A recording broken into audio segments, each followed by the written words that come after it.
Right now, somewhere on Earth, someone is kicking a ball. A kid in a Brazilian favela, a teenager in a Lagos backstreet, a retiree in a Tokyo park, a billionaire's son in a London academy. No other human activity, not religion, not language, not even money, is shared by as many people, in as many places, in exactly the same form. Cricket has its empire. Basketball has its giants. American football has its money machine. But only one game became the actual language of the planet. So why football? Why not basketball with its global superstars? Why not cricket with its 300-year head start in the British Empire? Why not baseball, backed by the most powerful country in history? This is the story of how a simple game beat them all. And it's not really a story about sport. It's a story about cost, chaos, and timing. Welcome back to Soccer Challenges. Let's get into it. Let's start with the most boring, least romantic reason, and it's the most important one. Football is cheap. You need a ball. That's it. No bat, no hoop, no helmet, no net, technically. You can use rocks, shirts, sticks for goalposts. Throughout history, kids have played with rags tied together, plastic bottles, balloons stuffed with rubber. Compare that to baseball. You need a bat, a glove, ideally a second glove for the other team, a diamond-shaped field. Compare that to American football. Pads, helmets, a specific field, enough players for 2 full squads just to run a basic play. Compare that to ice hockey.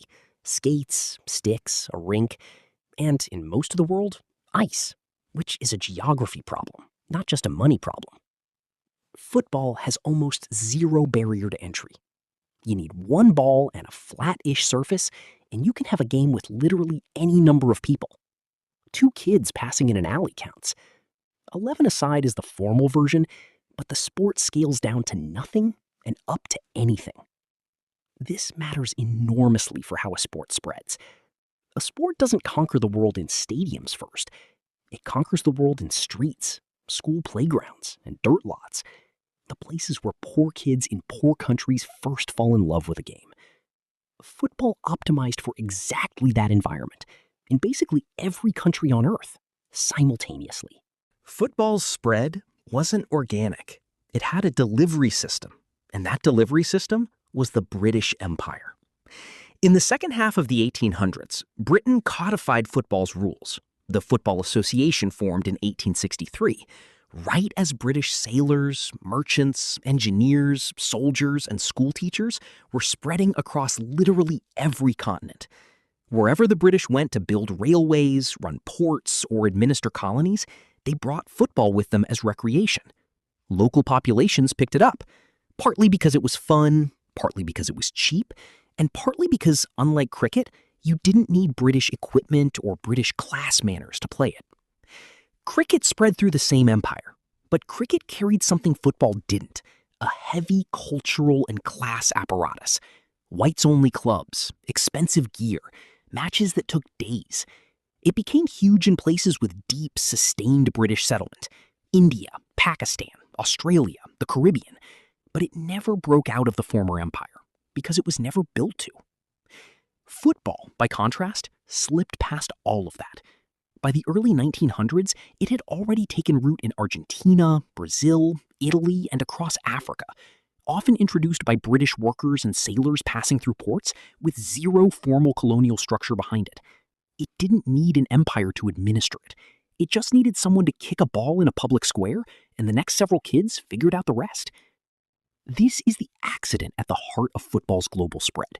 It arrived everywhere at almost the exact same historical moment: the rise of mass urbanization, cheap printing, and the first international shipping networks, and it required no institution to take root once it landed. Football's official rulebook, the laws of the game, fits comfortably into about 150 pages, and most of that is officiating detail.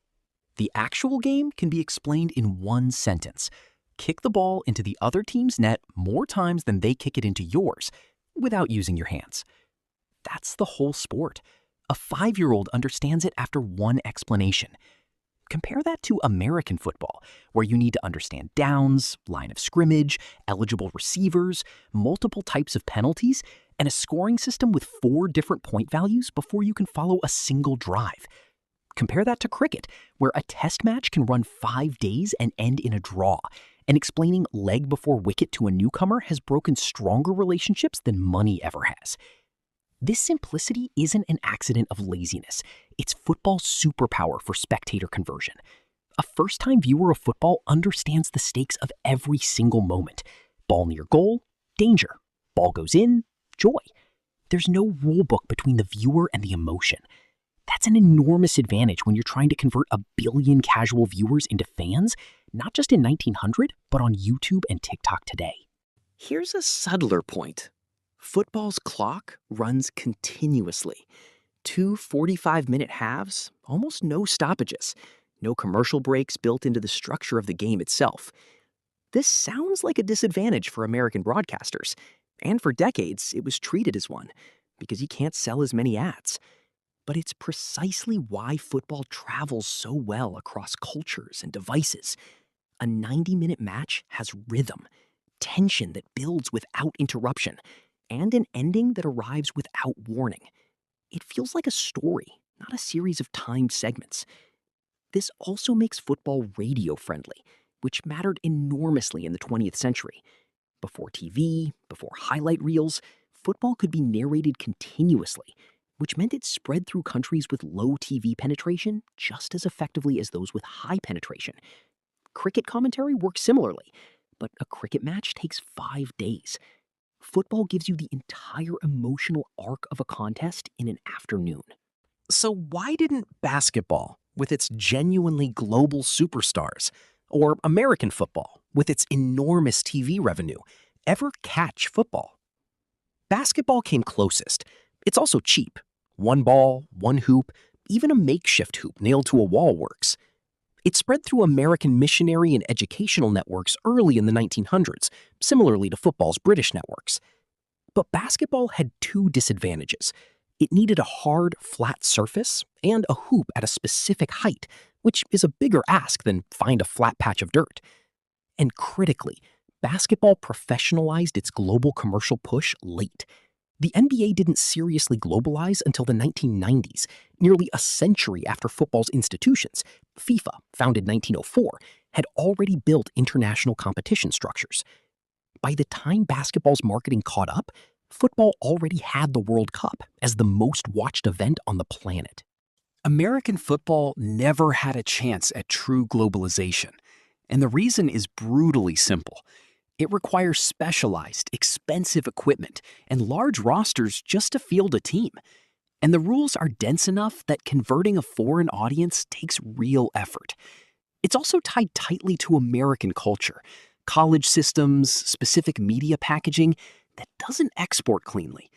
The NFL makes enormous money, but mostly domestically. It's a profitable business, not a global religion. Baseball spread through American military and economic presence, similarly to football's empire, into Japan, Cuba, the Dominican Republic, parts of Central America, but it required specific equipment, longer game times, and complex rules around pitching and strategy that don't translate to street play nearly as smoothly. It carved out deep pockets of devotion rather than broad global reach. The pattern across all of them. Every sport that didn't conquer the world had at least one of football's 3 advantages missing: cheap equipment, simple rules, or an early frictionless distribution network. Football is the only sport in history that had all 3 at once, at the exact moment the modern world's transport and media networks were being built. Once football got its head start, the advantage compounded in a way that's almost impossible for a rival sport to break into, because popularity itself becomes a structural advantage.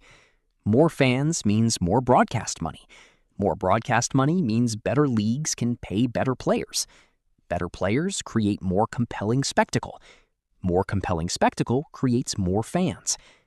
This loop has been running essentially uninterrupted since the early 20th century, and every decade it runs, the gap to any potential rival widens because the rival has to outcompete not just football's current product, but a century of accumulated infrastructure, youth academies in nearly every country, domestic leagues with promotion and relegation creating drama at every level, and a World Cup that functions as a quadrennial global ritual no other sporting event can match in sheer reach. This is also why football's global dominance is, in a strange way, self-reinforcing in a non-financial sense. A kid in rural Indonesia or Peru is statistically more likely to grow up watching football, not because their country has any historical tie to it, but because football is simply what's on. Broadcast deals, social media highlights, and FIFA video games have made it the default global sport.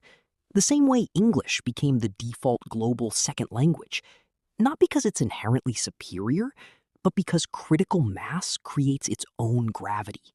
So, why did football conquer the world? Not because it's the best sport. That's a matter of taste. And plenty of people will fight you over basketball, cricket, or rugby being superior in skill or excitement. Football won because it was cheap enough to play anywhere, simple enough to understand instantly, and it caught the exact wave of global transport and communication networks at the moment they were being built. Carried not by a deliberate marketing plan, but by sailors, workers, and school children who needed nothing more than a ball and some open space.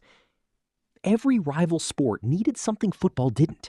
Special equipment, specific terrain, dense rules, or a slower communication network to spread through. By the time those sports tried to go global, football already owned the playground. It didn't conquer the world with money. It conquered the world with a ball, a flat patch of ground, and about a century's head start. If you enjoyed this, hit subscribe here on Soccer Challenges. We break down the game like this every week.